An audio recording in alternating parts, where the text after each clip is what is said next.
মৃত্যুর সাথে লড়াই করে আজকে আমি এইখানে কল্পনা করতে পারিনি আমার জীবনে এত বড় একটা ঝড় নেমে আসবে। হ্যালো এভরিওয়ান, আসসালামু আলাইকুম। সবাই কেমন আছো? আমি এই কয়দিন মৃত্যুর সাথে লড়াই করছি। মায়েরা যে মৃত্যুর আগে তার সন্তানের চিন্তা করে সেটা আমি এই কয়দিনে বুঝতে পারলাম। আমরা মারা মৃত্যুর আগে চিন্তা করি আমি যদি মারা যাই আমার সন্তানরার কী হইব। সেটা আমার বাবা মার ক্ষেত্রেও প্লাস আমার ক্ষেত্রেও।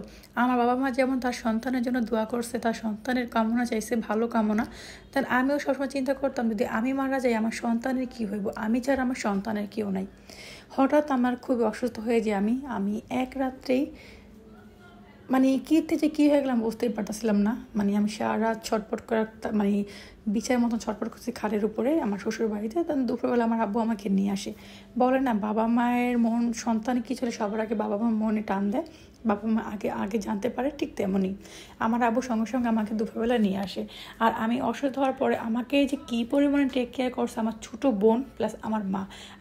আমার ছোটো বোন না থাকলে আজকে আমি তাড়াতাড়ি সুস্থ হইতে পারতাম না, আর আমি মনে হয় পৃথিবীর আলোর দেখতে পারতাম। আর আমি এই কদিন শুধু লিকুইড খাবার খাইছি। আর তোমাদের অনেকে আমাকে জিজ্ঞাসা করতেছিলে যে আব্বু কী হয়েছে। আসলে আমার ডেঙ্গু হয়েছে। আমি ভাবতে পারিনি যে আমার ডেঙ্গু জ্বর হইব, কারণ আমি এটাকে একেবারে অবহেলা করতাম যে না এগুলো কিছু হয় না, হ্যান ত্যান। কিন্তু ভাই কেমনে যে কী হয়েছে, মানুষ বলে না জীবন মৃত্যু সব হলো বিধাতার লেখন, হঠাৎ যে কার ভাগে কী হয়ে যায়। আমি এক কথা শুধু ডাব, মালটা, আনার, লেবু শরবত, দুধ, শুধু লিকুইড খাবারগুলো খাইতাম। আর শুধু মনে মনে একটাই কথা ভাবতাম যদি আমার কিছু হয়ে যায় আমার এই নিষ্পাপ সন্তানদের কী হইব, কারণ আমি ছাড়া আমার সন্তানদের কেউ নাই। আমার সন্তান দুটো এখন না পারে নিজের হাতে খাইতে, না পারে একটা ভালো মন্দ কোনো কিছু বুঝতে। তো আমার জন্য আমার বাবা মা যেমন মন থেকে দোয়া করতো, চিন্তা করতো, আর আমার আম্মু তো সবসময় নামাজ পড়ে শুধু কান্নাই করতো যে আমার মেয়েটা যেন খুব সুন্দর মতন সুস্থ মতো পৃথিবীতে ভালো থাকে। ঠিক এরকমই সব বাবা মা তার সন্তানগুলো যেন ভালো থাকে। হঠাৎ আমার জীবনে এরকম একটা দিন এসে আমি সেটা কল্পনা করতে পারিনি। আর আমি যে বাপের বাড়ি আইছি, তোমাদের ভাইয়া আমার হাজবেন্ড, আমার আব্বু, আমার আম্মু, আমার ছোট ভাই বোন, ওরা যে আমার কী পরিমাণে যত্ন করছে সেটা আমি মুখে বইলে প্রকাশ করতে পারবো না।